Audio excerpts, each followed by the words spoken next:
I could do, why not? I could do that. So I could do that. I could do the same.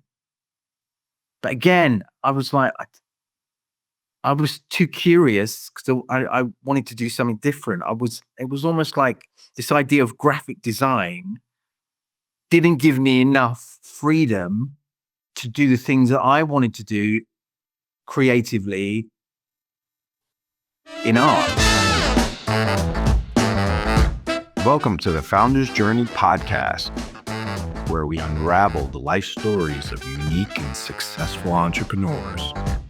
We will take a deep dive into their highs and lows and over-the-top accomplishments.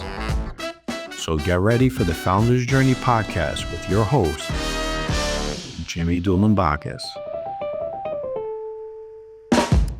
Peter Hopwood, how are you? It's great to have you on the Founder's Journey podcast. I'm really excited to hear your life story. Thank you for coming on.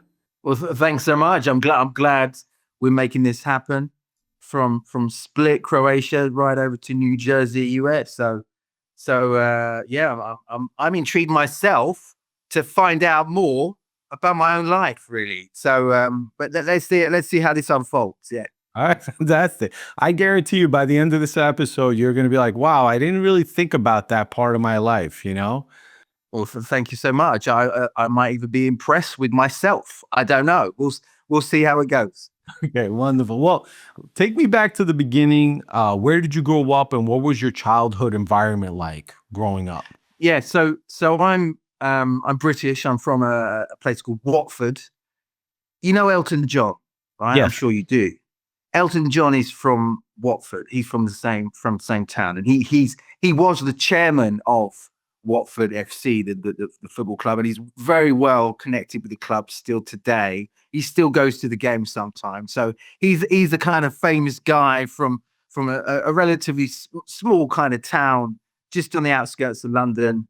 But growing up, he was actually, and Watford FC, very, very well in my mind throughout my childhood years. But here's the thing. So Watford, a small town. I grew up there, relatively simple, happy childhood, I guess, like most people of my age at the time. And for me, drawing, art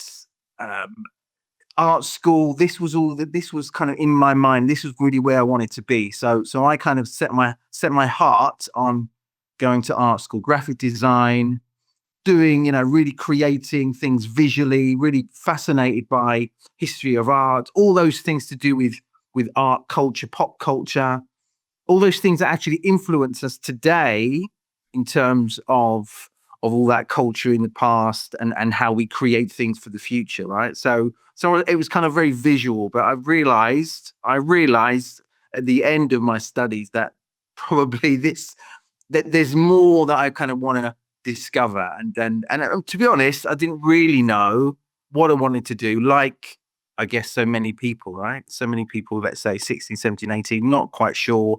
They've done their studies. The world's an oyster. And let's see how this unfolds, right? And at the time, not a young man who was full of confidence, not somebody who was quite really sociable, not somebody who had a big group of friends, not the kind of the guy in the class who everybody wants to be the buddy with. I was kind of almost not the complete opposite, but somewhere in the middle. And so I was on this kind of search to build up my confidence. And there was one thing that I did that I realized actually doing this makes me feel I could do more of this. It makes me feel like actually I can do something. I can actually not be someone, but I can kind of move forward. What do you think that is? I'm going to ask you. What do you think that is? Well, so I did something. So I had to do something. Yeah. Public speaking? No. None of that, actually. None of that. Just something that I would do and I'd start to do more of. And it just made me feel confident. It made me feel like there's, and the clue is the world's my oyster, right? Did you tell yourself that you're confident, you're smart? Nope. I don't know what was it. I started to, I thought I need to leave Watford. I need to go somewhere. I need to get out of here. I need to travel. I need to do something because I think at that time, the world, again, this was a time where there's no internet. We're talking like 1990s, early 1990s, 89, 1991, 92, no internet. So nothing. So the only kind of visual kind of juice you get is from TV, from what you hear, The the radio. library, school, college, right? Books, like those great books behind you, full of knowledge and images, I'm sure, throughout those pages as well. So for me, I needed to travel, and I literally went to Scotland. It's not that far, not too far abroad at all. But for someone who was like 18 years old, 18 and a half, nearly 19, going away to Scotland, I did a voluntary year for a religious church, interdenominational program, which gave me a chance to work a voluntary worker working for the YMCA in Scotland, in a very small town in southern Scotland. And there, I as months went on, I felt more There's confident. a lot to unpack here. Hold on. So you're I just want to rewind back. Your town had a football club, right? That's right. Okay. And you're very proud of if you're British, you're very proud of football, right? It's Correct. football, then religion, then everything else, right? Or is that how it goes? Or Well, not for me. When I'm religion, well, for me or for British people in I'm saying general. in general, like the football is a higher level than anything else, For right? many, well, I guess so. I mean, listen, today's Britain is very, I guess football is high on the agenda of many young men's minds, I guess, right? Okay.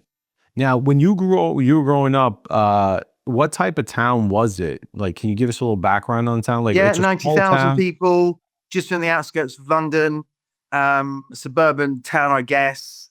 Most people there probably work in the town, or they commute to London every day. Um, Multicultural, I would say. A lot of people from Asia as well, from Italy, um, Pakistan, India. So I wouldn't say it was a lucrative, a kind of wealthy town, but certainly a working Middle class, class, middle middle class. class, working class Yeah. town. Yeah, absolutely. And what about your family? Like, do you have siblings or your parents? Both your parents were active. Like, what was Yeah, the no, actually, just a very working class family, really. My father was a factory worker. My mother was a seamstress. So, essentially, they were working class. They work hard, earn your money, and carry on. Right. That was essentially the I would say the mantra we had. As I would say, if there was ever a mantra that we kind of lived by, right? Just sort of work hard, do good if you can, do as much as you can, work with others, stay happy, laugh as much as you can, and carry on. This was very simple. So we weren't from a I don't stem from a wealthy background, from a wealthy background at all. Quite the opposite, right? Let me ask So you, when you wanted, let's say, a pair of jeans or a shirt ripped, were you allowed to go buy a new shirt, or did your mom fix it? Because my mom was a no, seamstress. really. Yeah, yeah. So my mom was like, "No, where you going? Come over here. I'll fix that in 2 seconds." Exactly. She'd do everything. I mean, the number of shirts we had with like patches on our like elbows. I mean, most of our clothes. I mean, I've got a younger brother, so the hand me downs as well. I mean, if my mum could make something out of something else, and we could wear it, we would wear it, right? So but I must say, it did get sometimes the clothes I would wear them a little bit too long, and they would be a Yeah, little yeah, bit yeah. tight, a bit too tight. But generally, yeah, exactly. I know where you're coming from. Exactly, my mum would be she seamstress. She would make people would just keep coming around our home, like trying clothes on and like she would like people be taking their pants off in the kitchen while we're watching TV in the front room, while because she needs to measure them and cut the bottoms off and then every now and again there'd be like a wedding, and so she would make like the whole like all the bridesmaids' dresses and wedding dresses. So it was, there was always people coming to our home, taking their clothes off and trying on new clothes. I mean, that was pretty much, that was my childhood, really. So you were saying in school, you weren't kind of like the top kid. You weren't the bottom. You were kind of like right No. in the middle. What does that mean? Explain that to me. Yeah, that essentially, it means I wasn't, in terms of intellect, one of the highest in the class. In terms of the other kids, who they want to be around, certainly not that. I was kind of like on the outskirts of that, looking in, and that was how I wasn't someone who got bullied. I was okay. I did have, my hair was quite fuzzy and curly. That made me kind of stand out and made me actually very different. Although I am British, so my mum was from Malta, actually. Oh, okay. She came in the 40s to Britain, but my father, a typical Brit, blue eyes, blonde hair, pale skin, very British. Thought he was always funny. So I grew up in a very British environment, right? Although physically, visually, my appearance maybe fools people sometimes because I don't necessarily look like a typical British gentleman, right? But I am. But that's a strange thing. I am, right?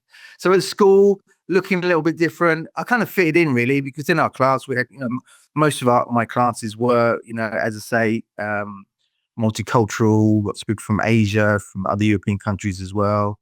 I think British white was the minority, to be honest. But yeah, so yeah, and I went through school, through my infant school, primary school, and secondary school, high school. It's the same thing, never the kind of popular one in the class, never the person who would stand out as a person where people really want to be around you. Although it did happen a couple of times when I had a fight behind the bike sheds, and I broke this kid's nose. Just one punch. I'm not a fighter, but I was giving myself up. I gave one punch and I broke his nose. You just hit it right on the nail. I know. They say the first punch is the hardest, right? But unfortunately, this young man, he couldn't do sports ever again because he had a broken nose. Oh, and we no. made a pact just before we began. We made a pact. We said basically, whoever loses, don't go running to the teachers, right? Just say it was an accident. And I'm like, okay. He's like, okay, because he thought he was going to win. I thought I was going to win. I punched him, broke a nose, and then that was it.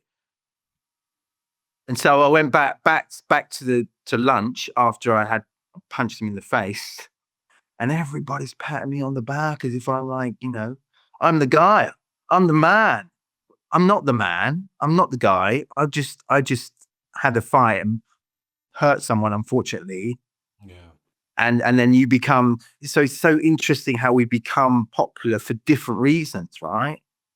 Right? Think about when you were at school, in your class, the people that were popular, why were they popular? Was it because their appearance, because they were kind of attractive people? Was it because they had this confidence about them? And a lot of the time it is. A lot of the time it is this confidence that we portray, whether it's real on the outside, whether it's real on the inside and just portraying that on the outside, or whether it's actually a natural thing that you might have because of your growing up. That's something I didn't have. I didn't have that confidence. Maybe I had the humor. Maybe I had the humor from my father, but certainly not somebody that would walk into school feeling like people want to be my buddy, right? And how did you do academically in school? Yeah, not bad, not great, not bad. Right in the middle? In the middle, I'd say. At the end of high school, for me, it was, my heart was set on getting into art school. So everything I did was like trying to get, best grades in arts, and I did, and I managed to do that. So I went to art school and spent a couple of years life drawing. Why did you decide drawing art? for Like, 2 years. why did you decide on art? Like, what made you gravitate? Well, again, finding something you're good at or feeling good about something is the first kind of thing we go for, right? When we start doing more of it, right? I enjoyed it because it was like just me and the paper. It's just me being creative, and then the results of what I was doing, I was enjoying that, and others would validate that. I suppose that again is quite Outside, important, especially when external validation. yeah, they would go, And oh, so look, that fed it. That that's fed really it. cool. Yeah. Could you do more? Could you do one for me? Or the teacher would say, like, that's really cool. That's really good. And then then you see other people doing it, and you realize, hang on a minute, I'm better than these guys. I'm pretty good at this. So I kind of that knowing you're good at something and feeling good about it is a motivator to keep going, right? So I kept doing that, and art was graphic design. In fact, was where I studied at art school, which was a mixture of all these different things. So you had art history. We would also do like life drawing, which is if you've ever done it before, if you haven't done it before, you got to try it, because the human body is a magnificent thing, and to draw it well at different angles is so difficult to get right. It's so difficult. And so it's always this challenge of really what you see is essentially just lines. It's a bunch of lines, it's a bunch of dots, it's a bunch of shades, it's a bunch of notches, what you see, right? So it's transferring that to the paper and then creating an image which is as close as possible to what you see. So learning to draw is learning to see. Learning to draw is learning to see. So if you're life drawing, the more you're looking at the person sitting there, for example, naked or usually naked, you actually don't look at the paper much at all. Majority of the time, you're actually looking at your subject, right, and just marking dots in relation to the spaces, and then that all comes together, and then finally, hopefully, you've got something that is close to what you see. It's interesting, like that you're framing out the photo, the image in your head on paper, and then you're creating, like, in essence, what, sections that you're filling in and drawing out to use Yeah. It's almost a like reflection. it's almost like it isn't kind of when you're drawing an arm or a hand. It isn't. You don't think, okay, I'm drawing a hand and I'm drawing an arm. You think about, well, I'm drawing these lines. These are lines. There's spaces between these lines. There's dots, and there's darker areas. There's lighter areas. There's, what that line there. How far is it really from my angle to the other line, right? And that's it. And you so having that mindset rather than, okay, it's got to look like an arm and a hand starting off. Don't think that at all. Think more like this is just a collection of markers, really, lines, shades, dots, and then you bring them together. Slowly bring them together, and time as well.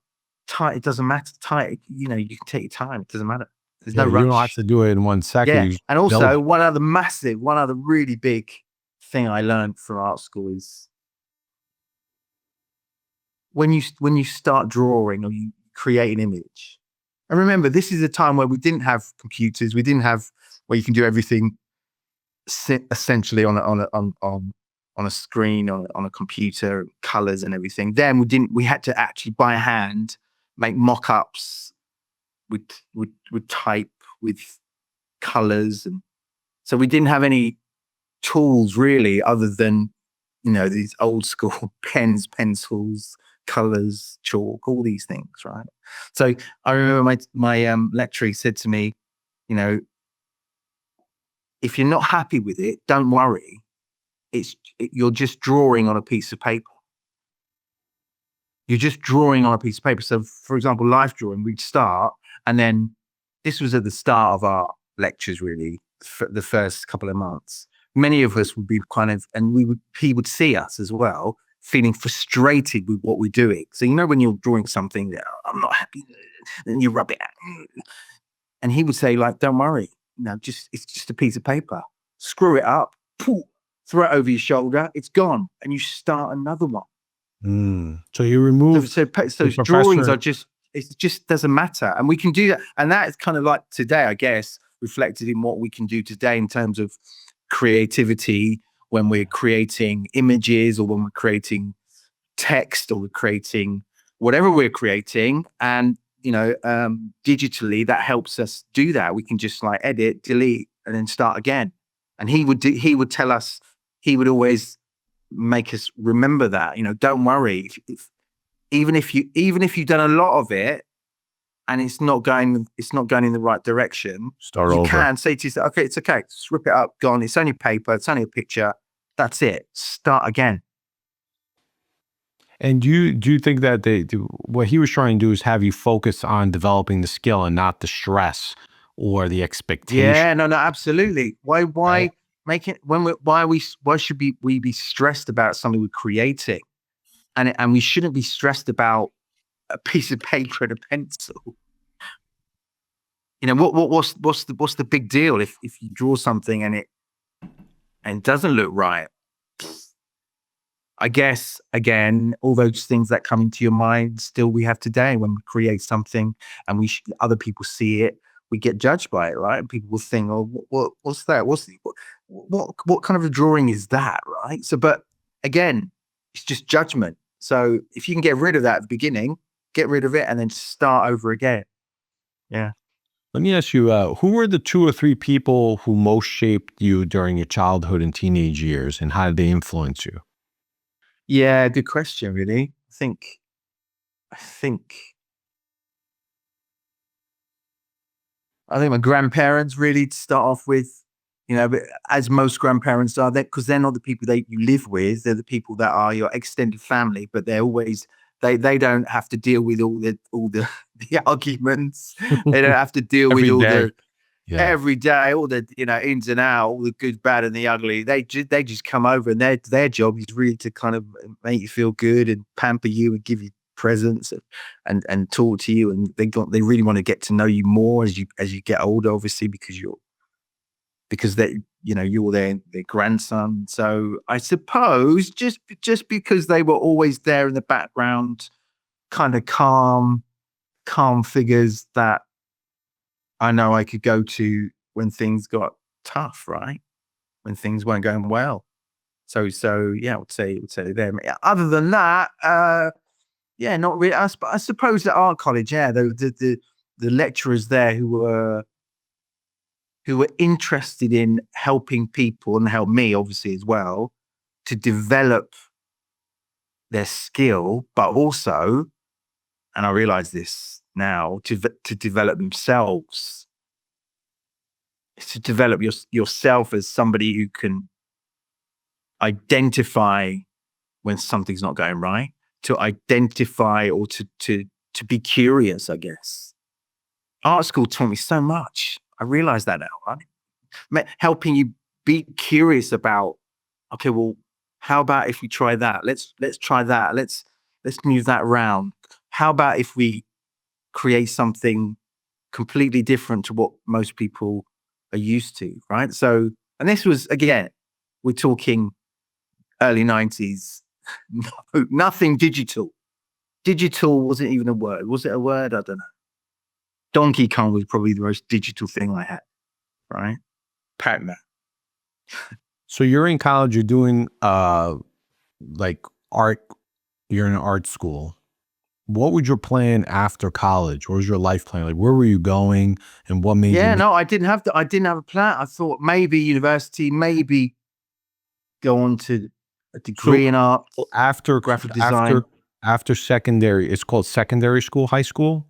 Yeah, it's called high school, secondary school, that's to 16, and you can stay on to 18. My school closed, and I went on to to do a specified course at art school From that 17 to prepares 18? you for university. From 17 to 18, you did the art Yeah, school? 17 to 18. So Okay. art school, I finished at 18, So essentially. 18, now you're like, I got to go to university. What's going on in your Well, head? that was an idea. That was an option. That was an option to go to university. But here's the thing: when whatever environment we're in, we are often shaped by the people that are around us and what they've done in the past and how they see things. Often that without us knowing shapes us, right? Of how we should do things. Not, my mum was a seamstress, my dad a factory worker. They didn't have any degree education in the past at all. So that wasn't something that was talked about a lot at home. It wasn't something that was like that is the path you're going to go for. For me, it was just like I was thinking, okay, well, others are doing that at art school. I could do. Why not? I could do that. So I could do that. I could do the same. But again, I was like, I was too curious because I wanted to do something different. It was almost like this idea of graphic design didn't give me enough freedom to do the things that I wanted to do creatively in art, because graphic design is it's essentially a brief, and you be as creative as you can according to that brief, right? Mm. And for me at the time, it was like, I've still got to kind of experiment with stuff. I've still got to do different things. I still, again, a young man who wasn't necessarily very confident, but confident in art, right? Art was, again, because I was good at that, I felt, we always kind of jump onto something that makes us feel good, and whatever that is, that's the thing that kind of not defines us, but it gives this kind of identity. And for so long, what I created on a piece of paper was my identity. But it was like I needed more than that. Maybe I unconsciously I thought to myself, subconsciously I need to develop myself, because my confidence wasn't high. I have to, And so I that's when I decided to try Scotland for a year it was a church, local church group that I would go to. And one day the priest said to me, "Listen, do you fancy doing this year voluntary work somewhere else in the UK?" I was like, "Okay, tell me more." And so I did. I went and did it a year in southern Scotland, YMCA. I just want to take a second.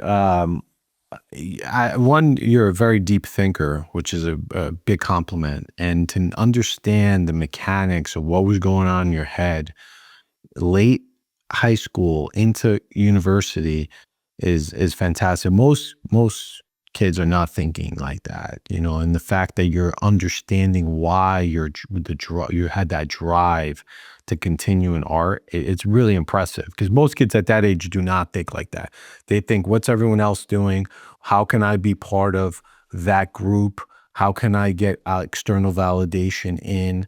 But there was it sounds, I don't know if you can tell me, is internal battle between what was driving you, but also feeling good about the external validation that you were getting a little bit, and you were kind of battling it back and forth. Does that sound? Yeah, that sounds. I think that's about right. Yeah.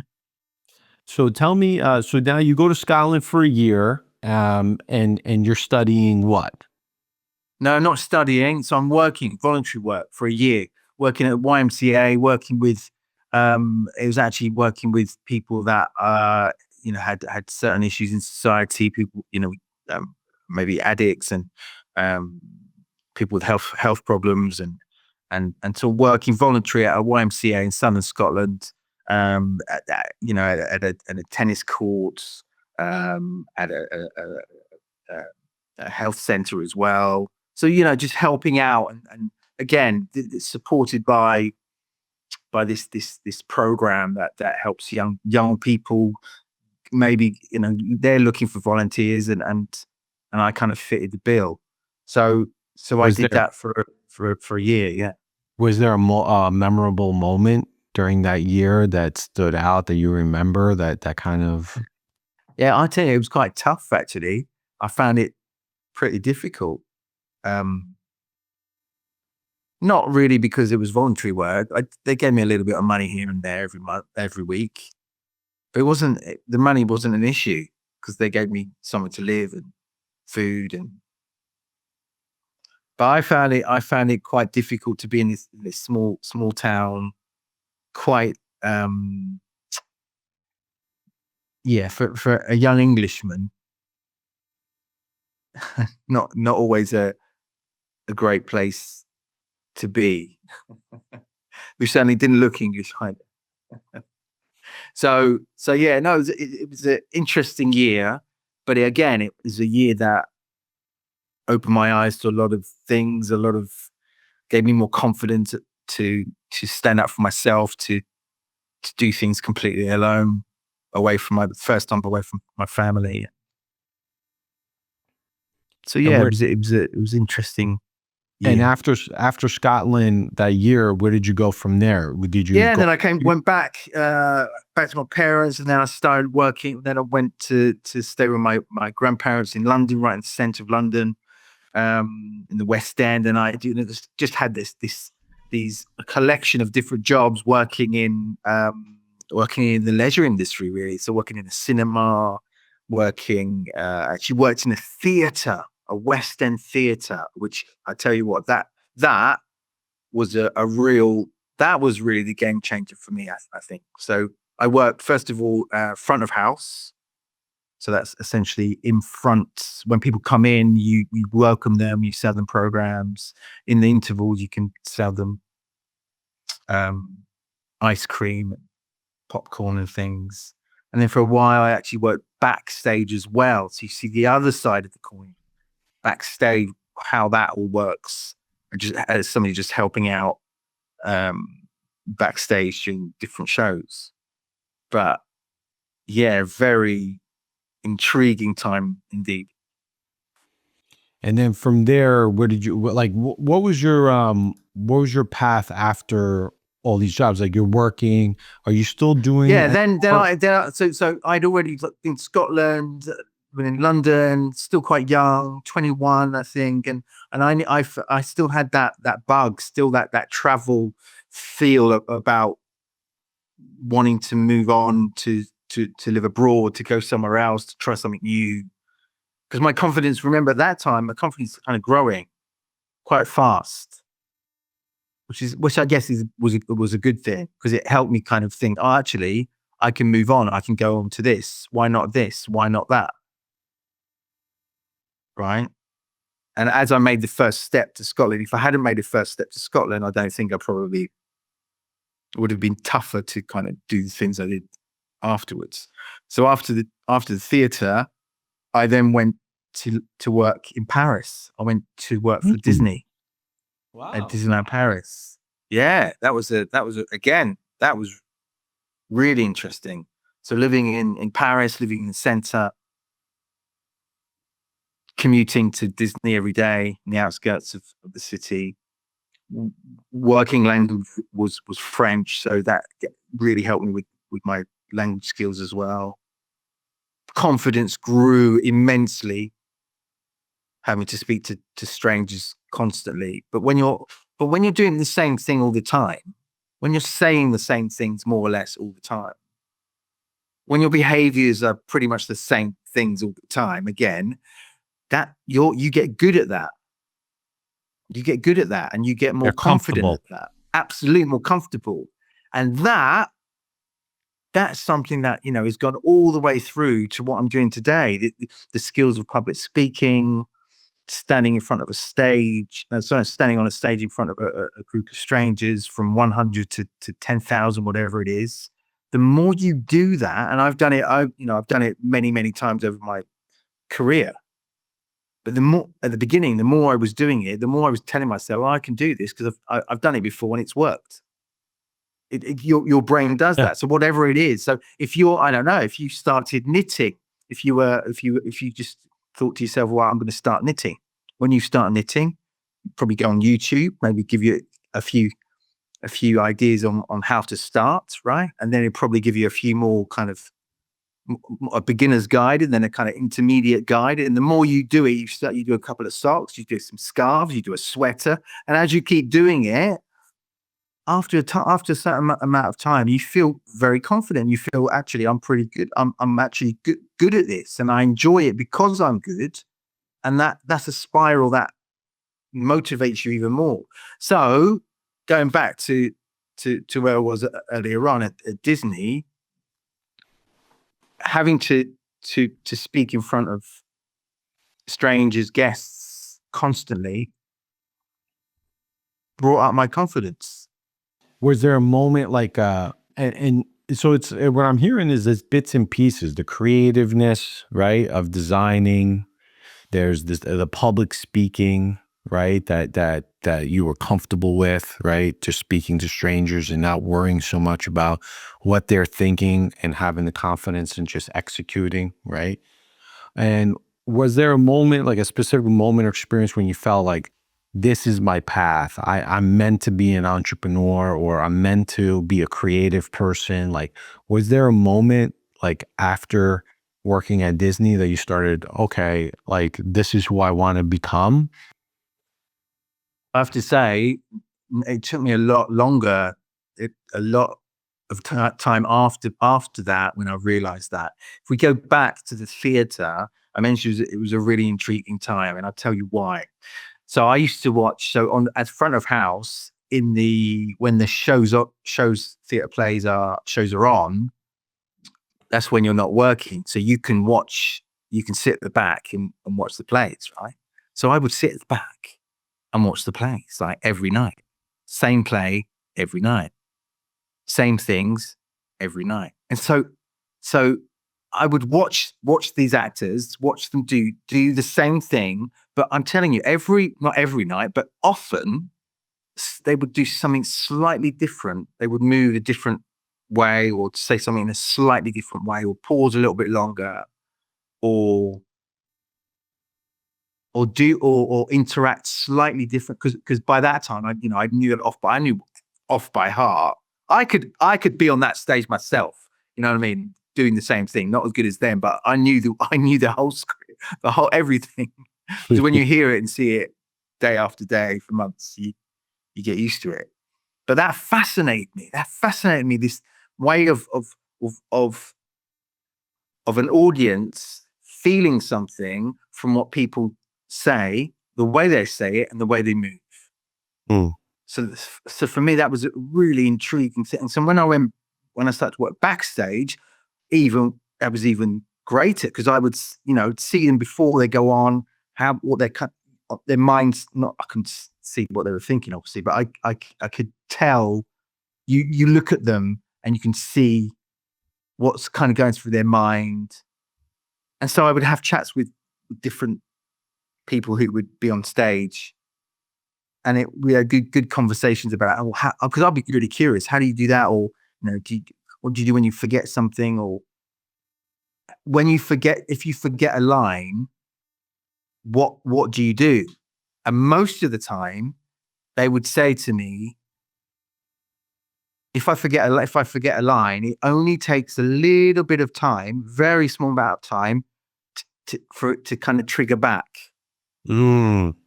So you actually just need a little bit of time to think and breathe. Very small, and often the audience don't even know it's it. Because they said many times during a whole play, especially at the beginning, sometimes you're not quite sure what's coming next exactly. If you've done it many times over months, then yeah, you do it automatically. But the first week or two, there are moments where you have to remember stuff, right? And so you Right. only need a little bit of time again. And that's another thing that I help people to do and to think about with their mindset when it comes to speaking in front of an audience, right? If you forget, or you're not quite sure what's coming next, it's okay. Just take that pause, and a breath in. When you breathe in, that then hits your brain quite quickly. You only need just a small Just a amount little of bit of time, time. less than a second often. Do you, so That's enough to kind of to get you back on track, right? so let me ask you this. Now you're in the theater, right? Then you go and you're in Scotland, you do the theater, or you're in Disney. Okay. Let's fast forward past that. What happens then? Like how do you end up from that period of Disney to becoming a creative person, like a creative Okay, so that point there until sort of the creative side. So in between, so I leave Disney. I keep traveling. I work for a tour company, a tourism company for British holidaymakers going on holiday, and I work in different holiday resorts around Europe, in Malta, in Portugal, in Spain, I was That's in a great Budapest as job. well. I Yeah, love yeah, it. no, great job. Yeah. But part of that job, a big part of that job is when they arrive the next day, you have a meeting with them and you kind of present to them. You present yourself, you present the resort, and you present all the great things they can do while they're there. So it was essentially a presentation, right? And at the end of that half an hour presentation, my job really is to get them to be really curious about all the great things they could do and buy, right? All the trips, right? So presenting was what I had to do. And sometimes, some places where I did it in Mallorca, for example, where I started, it was great, going really well. And essentially, it's all about more you sell, the more you earn at the time. You don't sell nothing, you don't get You anything don't in your make pocket. anything. Yeah. That's the motivation, right? So in Mallorca, it worked really well. I was in Malta, didn't work so well there. Madeira, ups and downs. So all these different places, all depended. It all depended where I was and also how I was feeling about the place as well. Anyway, fast forward, Croatia was the last resort the last location that I was working in as working for this tour company, and that was 25 years ago. I met a young woman, got married. She's from Croatia, stayed in Croatia, started. I left that job and stayed in Croatia, working for a few companies in terms of business English and business communication. And part of that was presenting, so managing a class.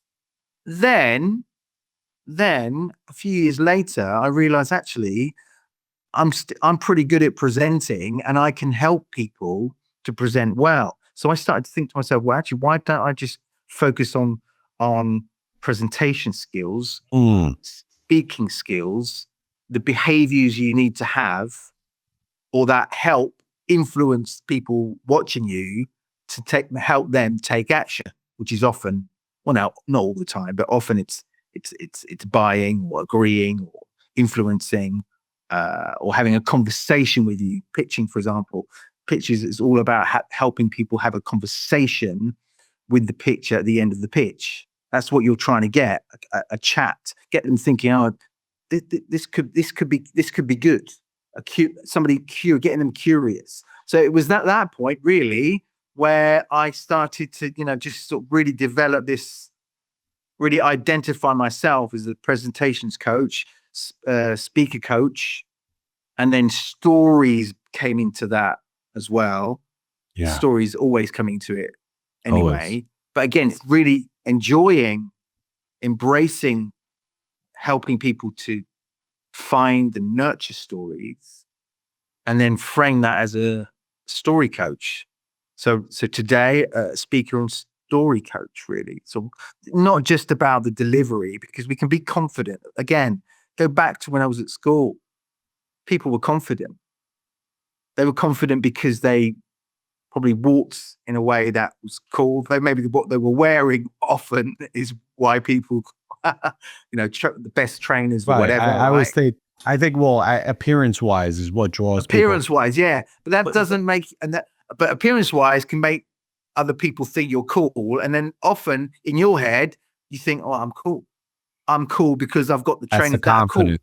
But you take the trainers off, you're not Mr. Cool anymore, right? So yeah. So for me, it was So tell me, what's the business model So you decide to be a coach. You said a speaking coach and also a branding coach or Story coach. So it's more story about the coach. Okay. story. So that comes into the delivery of a presentations coach, but also helping people to when they if they're going to have a meeting, a CEO who has a meeting every whatever it is, right? Or a leadership team when they're having a meeting with an internal meeting with people who work for them, instead of just delivering information, really sort of work on stories, really understand how the benefits of stories and what they can bring, how they psychologically affect a listener as a tool to get you to listen more, So and keep using that in their communication, right? if we could, I want to go into the framework of that. But before I go into that, I want to understand a little bit about the business model of how you started the business and then what products you were in essence selling, right? Your services and how you were generating income from that. Yeah. So it started off small. So as I say, um, working as a business communications teacher, lecturer, call it what you like, and then leaving that and then directly, opening my own company and working with a lot of similar clients that I had worked with before, working on specific tasks, specific projects like presenting at a conference, helping them put the speech together and deliver that speech. Or it might be, as I say, it might be somebody who's a new leader who just needs some help, some guidance onto becoming better because others have noticed this person needs help, right? So I So see. I would continue with on that. That would be my framework. That would be the direction I would work upon. And then, more people would hear about me and word of mouth. And then moving on to events. So as a presenter, somebody who's not just teaching or helping people speak well in front of crowds, but actually somebody who could do it. There's so many people who do my job, do the job I do as a coach, but or who've been maybe actors in the past or different jobs in the past, but because they have the confidence and they kind of feel like they know what they're talking about. They help people do that, and that's cool and that's okay. For me, I'd done this.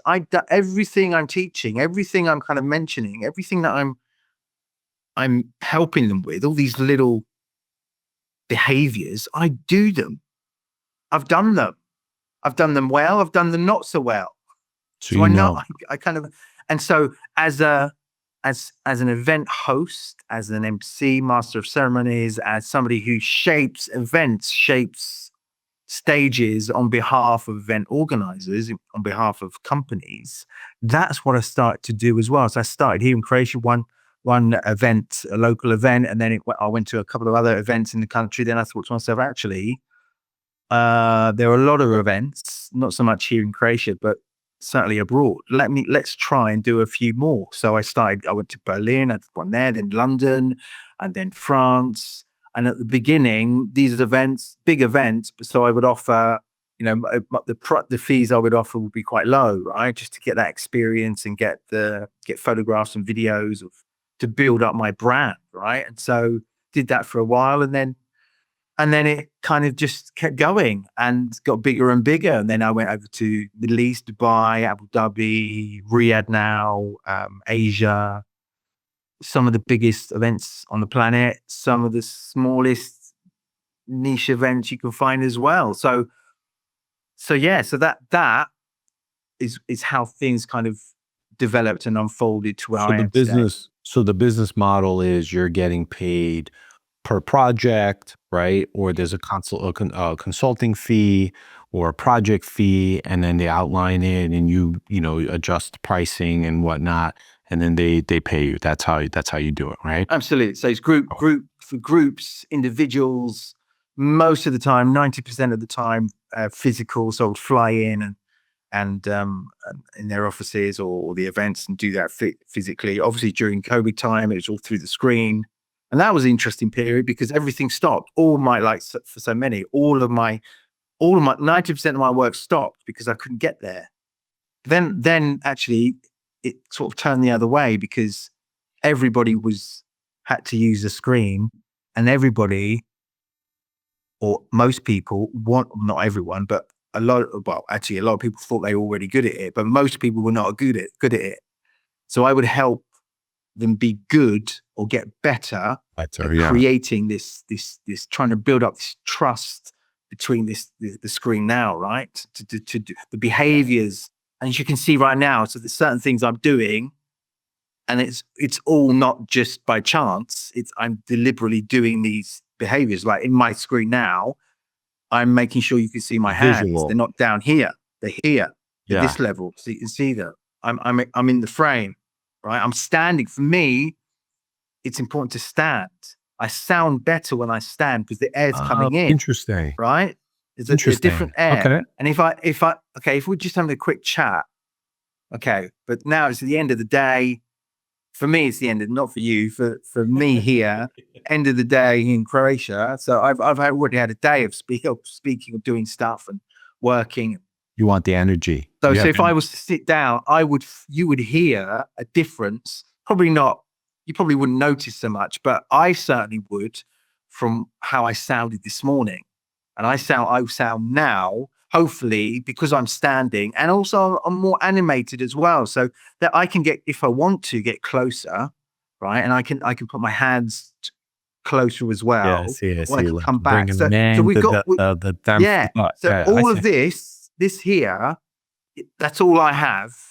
That's all you have as an audience to make up your mind about me. So I have to, certain things I'm doing to do that. So during COVID, I would help companies and people hopefully do that better and understand the behaviors and the small things they can do to create that better impression, especially as people were doing it all the time. And you know probably better than me, lots of people weren't doing it well, right? Yeah. And so we would judge people. I mean, your bookshelf behind, it's a wonderful bookshelf, right? Below, I handpicked these books myself. Listen, I have a question to ask you because I want to transition to like a little part, but I wanted you to finish your thought. No, I was just going to say, so people's backgrounds and the lights behind them, and they live in the shade, or the cameras like up their nose, or all these things that, and often it's just like letting people know, actually, because people don't realize that they're not doing it right. So just letting them know why it doesn't look right, and what a majority of people think, or their impression of you, their judgment of you. Unfortunately, we can't change it, right? Unfortunately, people judge us by what they see. And if this isn't kind of where you want it to be, or the impression you want to give, if it's not close to that, you're not doing yourself justice. And if you're whoever you're working for, you're not doing them justice either, right? So it was helping them during COVID to get it right. And then obviously when that stopped, events start to come back, and everything's going in the right direction. I have to applaud you that getting through COVID for many entrepreneurs was very difficult. There were a lot of obstacles. I myself had an event business, a small one, that I would do rooftop and boat cruise events around Manhattan. Really? And I actually stopped it because of legally they made a stop. And what was happening was I was just kind of running on fumes, and I was getting a little tired. Just had a kid. I was running my main business. I had another business plus this event business. It was just too much for me. And I kind of put it aside. And now a couple of years later, 2026, I'm going to relaunch it because I'm excited about it. We do cigar events and whiskey events, and it's really, I love it. And it's a fantastic thing. But I agree with you. It's like it was a tough time for you and for many that had to make hard choices to get through it. And I wanted to ask you something. Can you tell me what was one of your biggest failures that you had in your life, and what did you learn, and how did you grow from it? Yeah, biggest failure as well. Yeah, I wouldn't. Maybe not a failure, but it's something that it's a reoccurrence, and it's something that I'm still got to get used to, and it's still tough. But as time goes on, I'm getting better at it, and it's something that affects me. I'm sure it affects you. It affects every entrepreneur, everybody who kind of needs to influence people to ultimately that are gonna that is gonna help your business grow, and that's dealing with this rejection, dealing with rejection, dealing with yourself, handling when people don't want to work with you anymore, or don't want to work with you, or you've worked with somebody for a while and then they've given you the indications that everything's going well, and then out of the blue they're saying they go with someone else, or you think you're going to get a contract with someone and it's all going well, and then they go with someone else. And so it's like dealing with that is still a tough thing, right? And I think certainly with when you've worked with somebody already, it's almost like I don't know, it's like but when you know them, when you or like you've been on a date, you girlfriend, you're with a girlfriend, right? And your girlfriend for 6 months or a year, right? And then it stops. She says, no, I don't want to do this anymore, It's right? heartbreaking. Yeah. Because they know, it's almost like they know you. They know all of you. They know you, right? Then you you've given you've given what you can, and they know that, and they know all of you, and then they reject that. That's even worse than, let's say I reach out to an event, and they're looking at a show reel, and then they say no. And that doesn't feel great, but it's okay. Okay, fair enough, and we move on. But somebody that you've worked with before, or working up until now, and then they decide not to go with you anymore, or you've worked with them once, and you're sort of expecting them the year after, and it doesn't happen. Still quite tough. But again, this is something that I've worked on, still working on it. But again, this is me now telling myself. I'm going to tell you the things that I tell myself when I try and deal with this, and the things I say to other people to help them as well, right? Certain founders or boot camps, pitching boot camps, accelerators. And it's true. Remember, absolutely everybody has the right not to work with you, or not to like you, or to reject you. Everybody has the right to do that. So even whoever they are, doesn't matter. You have the right. We are making every day. We are making we are making choices, and we are rejecting people every single day. In terms of where we're going to have a bite to eat. Are we going to go to that restaurant? Or are we going to go to that restaurant? I'll go to that restaurant, right? So in Not essence, necessarily. you're rejecting. You're one of rejecting the other one. restaurant. But why? But not necessarily because you don't like the other restaurant, but because maybe it's more convenient, or maybe it's cheaper, or maybe you just fancy it that day, right? So it's really, it's really, really important to really try to fathom, or try to accept that there are, 101 different reasons why someone will reject you or not work with you. That may be price sometimes. That may be the value you're giving. Although it's important not to kind of focus on that, because it actually isn't that the value you're giving. It's probably something else. It could be that other person or other company or whatever it is has more of a relationship with the person making the decision, right? It could be, Yeah. they're offering something else which is more valuable to them than what you're doing, right? It could be just somebody just doesn't like you, and everybody else likes you, but that person making the decision doesn't feel it, and that's okay. It's really important for us to always remember it's okay for people to everyone has the right to do that. Yeah. It's not like we I work with an event company, We do a great event together.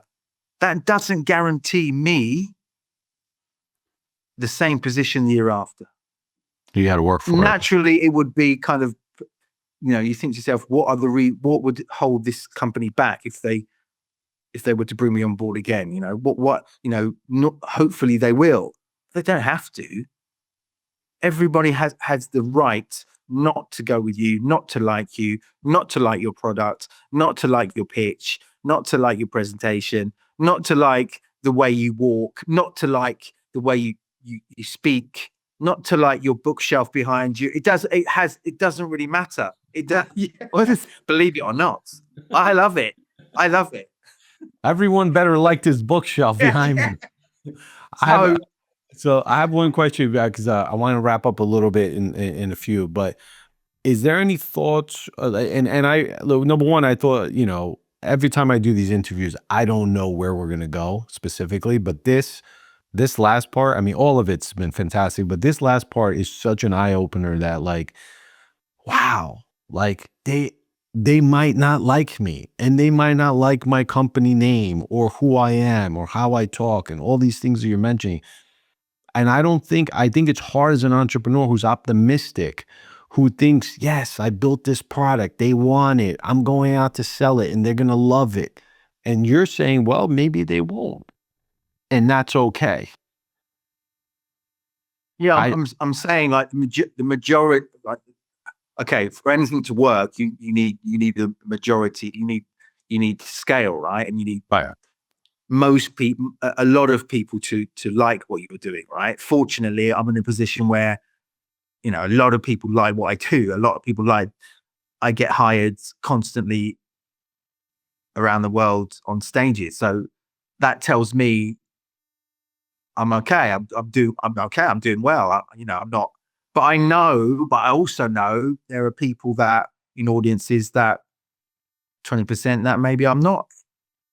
But you started with. When you started, it wasn't 80%, it was less. And then you had to work and develop it and improvise it and improve the service and the quality. Yeah. I saw actually, and that number gets bigger. Yeah, absolutely. I saw, it's like straight after the first event, I saw video of it. I watched sort of video clips of the event, and I was in those clips, and I was like, not feeling big-headed, but I was like, I'm actually okay. I'm quite good at this. I sound good. I'm people are smiling and laughing in the right places. So I thought, well, why not do more of this? Because it was a time where there were more and more events coming, right? Lots more.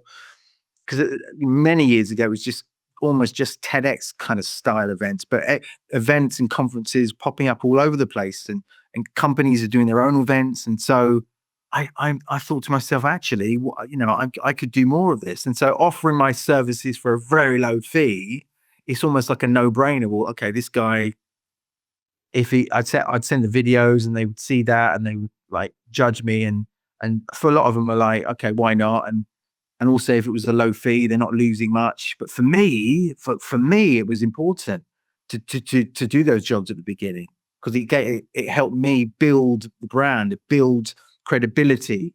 Credibility is such an important thing. If we don't have that, we always need to drip that in, certainly when we're presenting, when we're trying to influence somebody. It's not about being big-headed and sort of showing off, but people need to know, is this person credible enough for me to take him or her seriously? So that credibility is so important, right? Let me ask you this: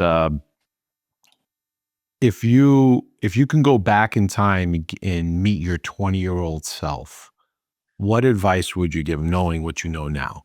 Because what are you, 25 now? No. I'm kidding. I'm just saying, if you had to go back. I think I'm older than you, I guess. I think. Slightly. I'm in my 40s, so. Yeah, I'm older than you. Okay, all right. So if you could go back to your 20-year-old self. Yeah. At 20, where were you? Were you at Disney? or were you in? Trying to just before Disney, just Okay. before London theatres, West Okay. End theatres, What would you tell yourself? What advice would you give them? I'd say travel as much as you can, because we are not, we don't have to stay in one place, although that's what a lot of people think we have to do. That's one of the things. Another thing is, let people judge you. It's okay.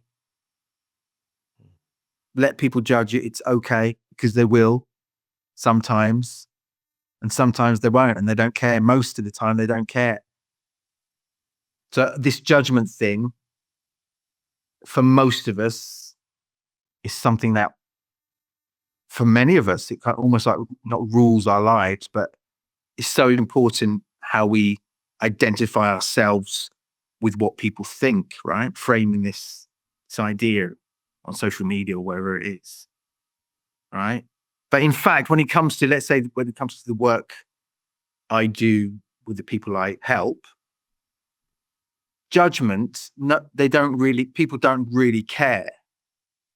They don't, when you come onto a stage, the first thing, they'll quickly judge you because they'll scan you. What they're there for is what the value you're going to share. So what are you going to give them? They don't care. They don't what you're wearing or what you know. Okay, unless it really is out of this world, crazy and doesn't fit the bill. But at the end of the day, again, still, the value you share is the most important thing. So people's judgment of you, the people will always do that. And the quicker we get used to that and accept that, the easier it is to feel more confident, I would say. And so for me, earlier on, it was difficult. I didn't have that confidence. I did think what people would think of me. But as time went on, and the traveling, that gave me confidence. And then presenting at different holiday resorts in front of holiday makers, people who are on holiday there to enjoy themselves. And what they're there for, they want to hear all the great stuff they can do. And I would tell them. And I would tell them in a way, hopefully they would buy from me and trust me. And so I let people judge you. Let people judge you. It's okay. They're going to do it anyway. But a lot of the time, if you're not on a stage, if you're not on you're not in a place where people are always looking at you, here they are. You've got a podcast. People are going to watch this.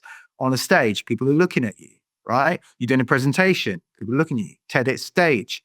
People are looking at you. But everywhere else, who cares? Who cares? No one cares. No one cares. We all care about what's important for us. Most of us are in our own worlds, looking externally, perhaps for the things that can help us feel often better about ourselves, right? So, but those judgment, feelings, but that validation, that feeling shouldn't be coming from outside. It should be coming from within, no?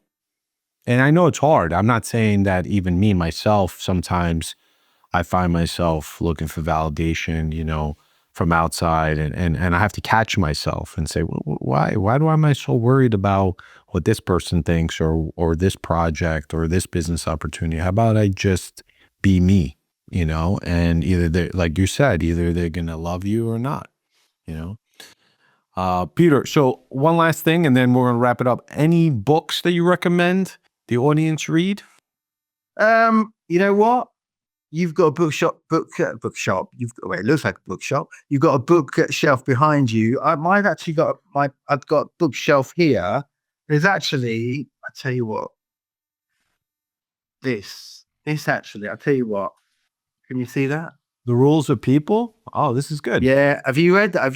No, I haven't. I'm gonna write it down now. Actually. Yeah, Richard Templer, right? He's a great author, and he's done like loads of a huge series of these books of the rules of people, the rules of business, the rules of this and that and everything. But it's really easy to read. It's just like, rule 32 there. Put your oxygen mask on first, and then I'm a big believer in that. I mean, they don't tell it to you on the airplane for no reason.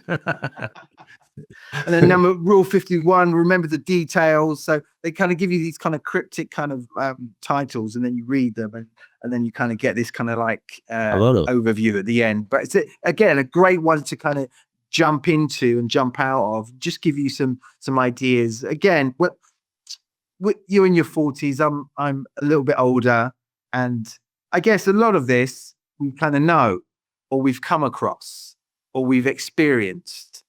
But at any age, it's always good just to kind of remind. So I bought this ages ago, but it reminds me of experiences that I've had, and I can see what I did. Sometimes I did the same thing. Often I did the opposite, right? But it kind of helps us. And I guess for someone who's just starting out, or actually at any age really, books like this can really help us just reflect and think about how we're doing stuff, how our behaviors, our mindset, and how that compares with others. Again, everything in here isn't necessarily Bible, is it? Everything in here, although I love the book and I love the author, I don't necessarily agree with everything, but that's okay. That's all okay. Peter, what can I say? Thank you so much for being on the podcast and entrusting me with your story. I've learned so much about you today, and it's just, thank you for being honest and genuine and authentic. And I hope your story inspires someone that's listening, maybe even gets them to give them a little more courage and more comfortable in who they are. And maybe they take a chance in something that they were probably nervous about or probably scared about. And I just want to say thank you so much for being on the show. Thanks so much for bringing me on board. I've enjoyed this chat. Good chat, lots of smiles and a few laughs as well. Thank you so much. I appreciate it. Have a great day.